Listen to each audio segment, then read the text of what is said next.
What's up, everyone? Welcome back to another review, and this time we're taking a look at Spawn, the animated series, Season 1, Episode 1, Burning Visions. So let's waste no time, let's get started. The episode starts off with Todd McFarlane in a prologue, very similar to Tales from the Crypt and the Crypt Keeper, in which he more or less lays down the groundwork for what we're about to see with the first episode. And overall, I like it. I like the opening prologue. I like how Todd McFarlane, the father of Spawn, is more or less acting as our introduction into this universe. And once the episode gets going proper, it's a more or less very faithful adaptation of the first issue of the Spawn comic book. But unlike the Spawn comics, in which Spawn is a character who is always indecisive of what he wants to do, he's not a proactive character. He's a character who waits for things to happen to him, and he doesn't lunge on into action unless he's more or less dragged into it or forced to make a response. Within the first, let's say, 5 minutes of this episode starting, Spawn is instantly proactive as he sees these two reporters being hassled by these two mob guys, and he instantly lunges into action, telling the mob guys to leave the reporters alone. It eventually leads to the death of one reporter who gets shot by these guys, and another one who accidentally sets himself on fire after Spawn scares him and tells him not to shoot. Within the first 5 minutes, this version of Spawn is already better than his comic book counterpart. He's instantly doing something. He's not waiting for something to happen. He sees something and he's acting out against it. Of course, knowing Spawn and Al Simmons, it's with extreme aggression and extreme violence. But again, that's what the character of Spawn now is based upon. Now, of course, once he wipes out these two mob guys, Spawn has the realization that he's back from the dead, and he now has this demon guiding him in the form of a clown. Of course, as we all know, the clown his name is Violator, and he more or less is acting like the devil on Spawn's shoulder, encouraging him to do heinous acts, so that way he can become the general of Malbolgia's army and their invasion of Earth and pretty much destroy everything. Again, within this first episode, Alan McElroy tells you what you need to know about Spawn, and he doesn't drag it out. It's tightly written for the most part. It introduces all the characters we need to know, like Spawn, Clown, Wanda, Terry, Jason Wynn, Tony Twist, and Senator McMillan, who is being blackmailed by Jason Wynn because the senator's son is a child killer. Now, of course, if you're familiar with Spawn lore, you know exactly who Jason Wynn is referring to. And it's this character who is more or less the big bad of the first season. This episode is also not without its really more high points. Like, the animation overall is dark and gritty. It's done in the same vein as Batman the Animated Series. Now, of course, a lot of that has to do with Eric Radomski, who played a key factor in the Batman TASM series, coming to doing the Spawn show. That's why the animation more or less looks very, very similar. But where the Batman show was dark and gritty, but appealed to children, Spawn is much more urban. It's much more gritty, much more darker, much more shadowy, much more contrasty. Feels more like a noir. And a lot of that has to do with the fact that it's on HBO. It's aimed towards a more adult audience, so you're able to make it more darker, more grimmer, more grittier. And we get that with this episode. You get the violence, you get the extreme violence, you get the foul language, you get you get themes that are going to be much more dark, that are going to be much more gritty, are going to be much more just, like, whoa. But you also get some pretty cool scenes. Like, there's a really good scene in this episode where Spawn digs up his corpse and sees his dead body, and his dead body more or less tells him that you made a deal with the devil. You sold your soul to the devil, so that way you can see your wife. You've now seen your wife, now keep your end of the bargain. But what is failed to mention was that, and Clown says it, was that Spawn was kept hidden didn't go back to Earth until after 5 years. And within that 5-year time frame, his wife had remarried his best friend and now has a daughter. So the devil kept his end of the bargain, but at the same time, he lied to Spawn and pretty much took away his memories. And throughout the course of the episode, Spawn slowly starts to get back those memories. Now, when you read the comic books, it takes a long time for Spawn to get his memories back. But in this first episode, more or less a good chunk of the memories do come back, with the exception of who killed him and who orchestrated his killing. But for the most part, was handled very, very well. Yeah, that's basically all I got to say about episode 1, Burning Visions. Overall, it's a solid start to the animated series. It adapts the best parts of the Spawn comic book, specifically the first couple of issues. We established Jason Wynn and Tony Twist, Violator / Clown as Spawn's more or less as his eyes. We also have the establishment of Cagliostro, who is going to eventually play more of a mentor role with Spawn, to Spawn. And we also established Terry and Wanda and their connections with Spawn, with Terry being Spawn's best friend, Wanda being his wife, them remarrying, which is eventually going to lead to Al thinking that Terry has something to do with his killing, and all that good stuff. So yeah, solid introduction for the Spawn edit for season 1. Also want to add, I like how the first episode also introduces us to Sam and Twitch as they're investigating the killings that took place in the alley of the reporters and of the mob guys. So it's going to be interesting to see how all this plays out as well. Okay, episode 2, Evil Intent. To make a long story short, not really a whole lot happens in episode 2. The big highlights are the introduction of Billy Kincaid, who is the bastard son of the senator. I like how both Ronnie Cox voices the senator and Billy Kincaid, so that's actually pretty cool. We get more on Jason Wynn and his connection to the senator and how he wants to make the senator in control of the White House. Jason Wynn wants to do that so that way he can keep the politicians in his back pocket. McMillan tries to fight against it, but Jason Wynn has got other plans up his sleeve, so it's going to be good to see how that all plays out as well. We get more stuff with Terry and Wanda. Wanda is currently doing a pro bono case on a former child killer. So, given that you got Billy Kincaid running around, it's going to be interesting to see how she's able to what's going to go on with that little story. But the big crux of this episode is really Tony Twist and him getting the help of Overkill or Overt Kill from the comic books to pretty much take on Spawn. And that's basically what episode 2 sets up. Episode 2 sets up episode 3, in which Spawn will have his first battle with Overkill. But in leading up to that, we see Spawn more or less make friends with the bums in the alley, as he more or less has now become the protector of Rat City. And we see Tony Twist make a deal to bring Overkill to New York, so that way he can erase his Spawn problem after Spawn lets one of his men go free to pretty much give him the message. And then the episode ends with the episode comes to a head when Cloud transforms into his Violator form, and he and Spawn have a little brawl in the alleyways.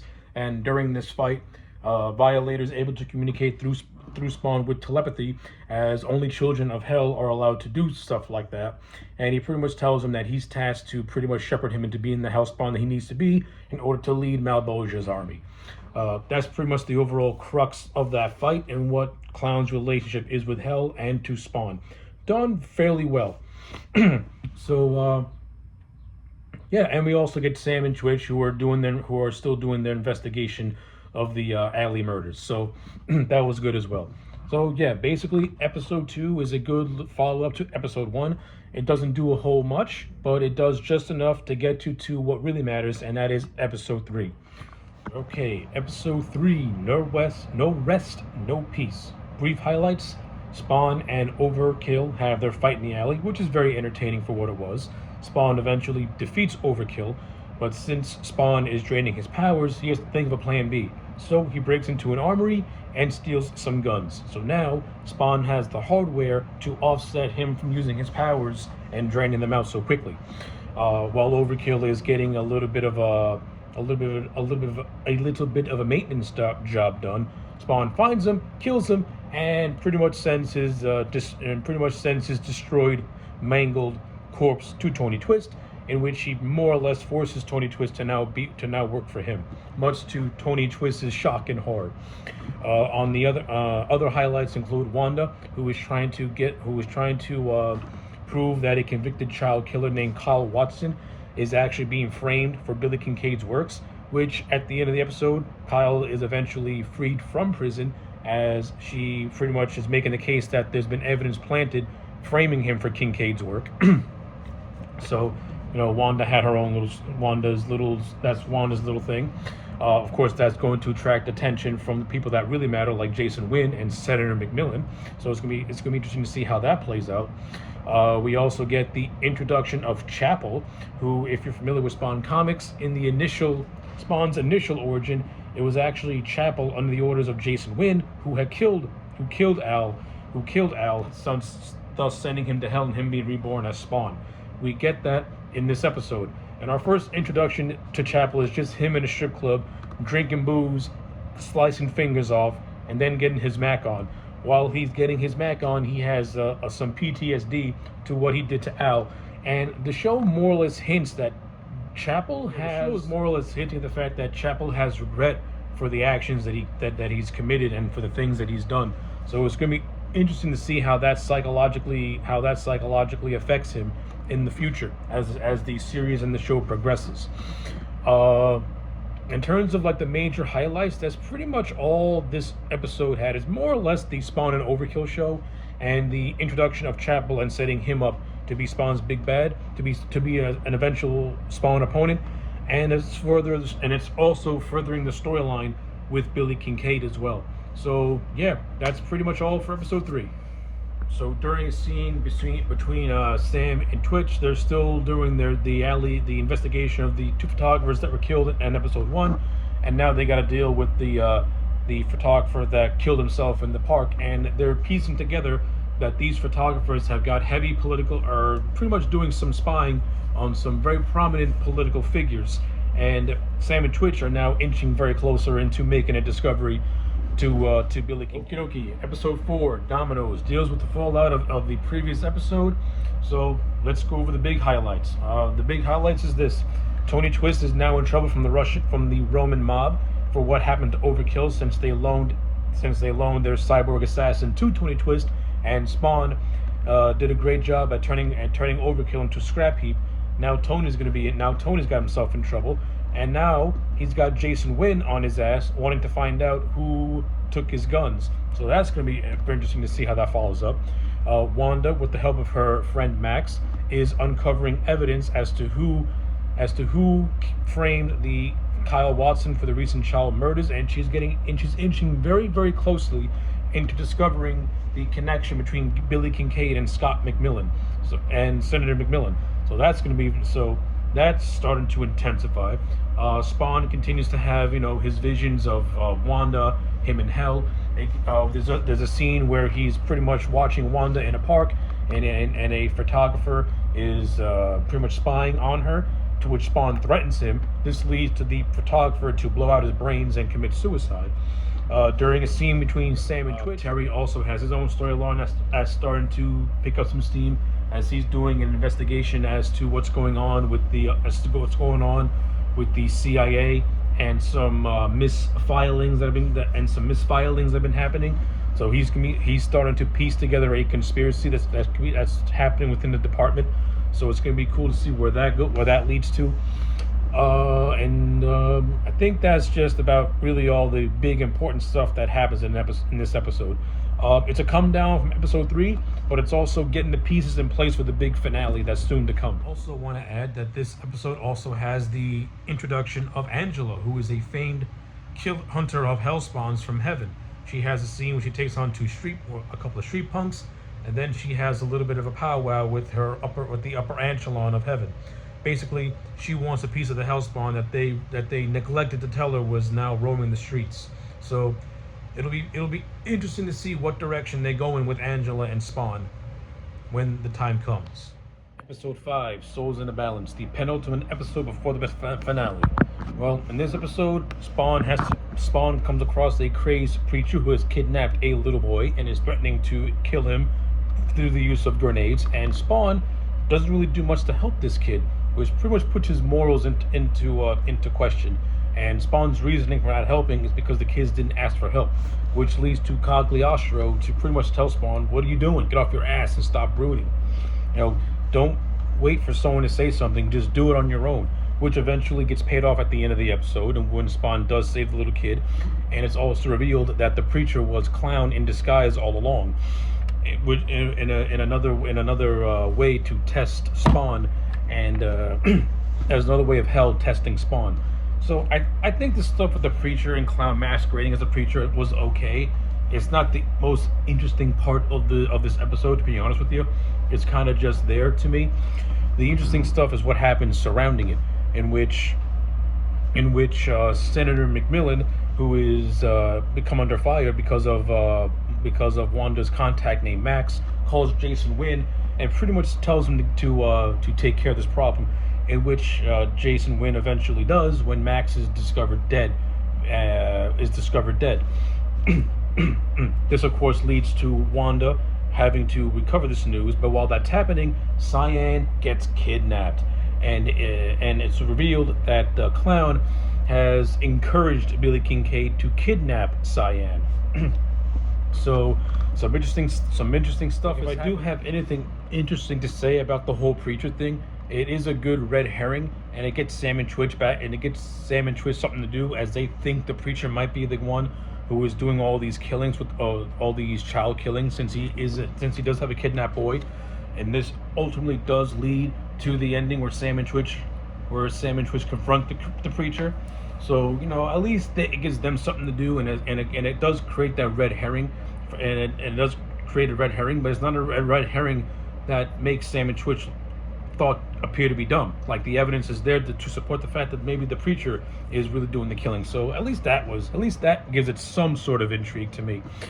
And everything else that happened in this episode was overall very, very solid. Like I said, the big thing to take away is Violator pretty much teaming up with Billy Kincaid and more or less persuading him to kidnap Cyan, which he eventually does.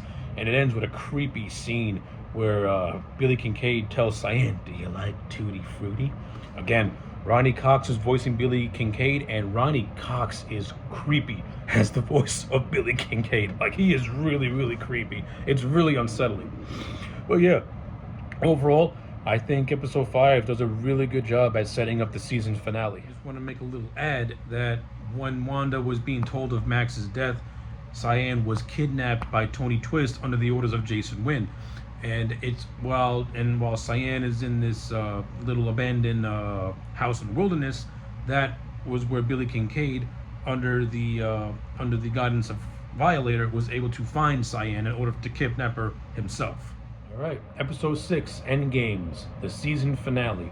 To me, I thought this was a satisfying conclusion to the first season of Spawn the Animated Series. I think it ties up most of the storylines established in this season very, very nicely, while also setting up what's to come in season 2. This episode mostly revolves around the apprehension and the tracking of Billy Kincaid. It revolves around Spawn trying to find Kincaid, who now has Cyan, the daughter of his wife, and Sam and Twitch also put 2 and 2 together and come to the conclusion that Billy Kincaid is the son of Senator McMillan, after Twitch, who was going over a bunch of tapes from one of the reporters, finally puts everything all together. This, of course, leads to the ticking time clock of trying to get to Cyan before Billy Kincaid kills her. And for the most part, I thought this was a really well done and very well paced episode. The best stuff about this episode is Spawn and Kincaid coming face to face in the alleyway, and also Ronnie Cox's just creepy performance as Billy Kincaid. Like, Ronnie Cox he's known for movies like Total Recall and RoboCop, and in the first season of Spawn, he's voicing the Senator, and he's also voicing Billy Kincaid, and he gives them both very distinct personalities and characteristics. His performance as Billy Kincaid is absolutely spine-chilling. Like, he gives Billy like this simple-minded voice, but since Billy's a child killer and he enjoys what he does, it just comes across as just unsettling, and you're literally on the edge of your seat, hoping that Spawn or Sam and Twitch can get to Cyan before Billy does what he does. Now, of course, the stuff with Billy Kincaid is based off the 5th issue of the Spawn comic books, in which Billy Kincaid is introduced. In the books, he's a pedophile and a child killer, but in this one, he's just a child killer. But Billy Kincaid's death in issue 5 sees Spawn chaining him up and him leaving a note for Sam and Twitch saying, "Girls scream and boys scream, so I made him scream and scream again." So yeah, The way Billy is handled in the comic books is much more grim and much more darker. But that's not say that. But that's not to say he's not the same thing in the show, because he definitely is. And when you get to the end of the episode, Spawn more or less, he doesn't refuse to kill Billy Kincaid, but he refuses to be Hell's henchman, and more or less is going to leave Billy Kincaid for the cops. This, of course, pisses off Clown, who ends up shooting Kincaid right in the head after Spawn leaves him. After Spawn just leaves him. Spawn chose his humanity over being a soldier of Hell. In essence, the end of season 1 more or less sees Spawn breaking his deal with Malboja, and now the forces of Hell are going to come after him because they want their bounty. They want their Hell Spawn. And this also leads to a very touching moment between Wanda and Cyan, where Wanda sees Al's wedding band in Cyan's hand, more or less implying that Wanda feeling that the spirit of Al helped find her daughter. So I like that. It was actually really touching and nice. And I also like how Billy Kincaid, is done differently in the show. It makes it more personal when Kincaid is going after somebody that Spawn cares about. Spawn cares about Wanda. Billy Kincaid has kidnapped Wanda's daughter. Spawn feels an obligation to save the kid, to save the kid. I like it. It's good. It makes the feud between Kincaid and Spawn feel more personal and not random as it was in the comics. And we also get stuff with McMillan and Wynn, where Wynn is pissed off that Billy Kincaid has gone on a rampage, but McMillan has no idea what's going on. Of course, this scene ends with Wynn giving Chapel his duffel bag of weapons, and Chapel now is going to go off and do his little mission by going after Spawn, which is going to happen in season 2. So, yeah, overall, I think the first season of Spawn, the animated series, is actually really, really solid. I'm going to give it a solid 8 out of 10. I think it's a very good introduction. Now, let's talk about the other stuff before I wrap this whole thing up. I didn't really talk about the casting and a lot about the animation, mainly because I wanted to keep every review focused on the story and save all that stuff towards the end. Now that I'm done talking about the season, I'm going to go over some I'm going to give my thoughts and opinions on some of the production stuff. In terms of the voice cast, you can't beat it. Keith David as Spawn. Keith David is Spawn. His voice fits the character perfectly, and I love him. He gives Spawn the right amount of emotions. He gives him the sense of sadness, dread, anger, all in one, and it's absolutely perfect. And the voice actors who play Wanda, Terry, Jason, Clown, they all fill the roles really well indeed. Like the actor who plays Clown, he is doing a much different He's doing a different version of Clown than what John Leguizamo did. John Leguizamo played Clown just like that, like a clown. But the actor who's voicing Clown in the show, he is playing a much more subdued version of Clown, a much more evil version of Clown. He's basically playing a demon that's masquerading as a clown, and not a clown, and not a demon who just wants to act like a clown. And I think the animated series version of Clown is much more creepier and much more intense. I love the actors who played Sam and Twitch. Their voices fit those characters like a glove, especially Michael McShane, who voices Twitch. His voice is absolutely perfect. In terms of the animation of the show, the animation looks fantastic.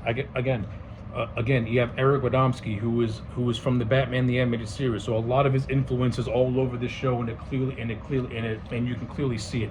The show looks absolutely beautiful from an animation standpoint. The violence is well done, and just the overall drawings are well done. I mean, there are some instances where the animation could look a little bit rough in some areas, particularly when it's like lit up, but when it's dark and shadowy, that's when it really, really shines to me. So yeah, those are my overall thoughts on the first season of Spawn. Let me know yours in the comment sections down below. Like the video and subscribe, and I'll check you back next time for more.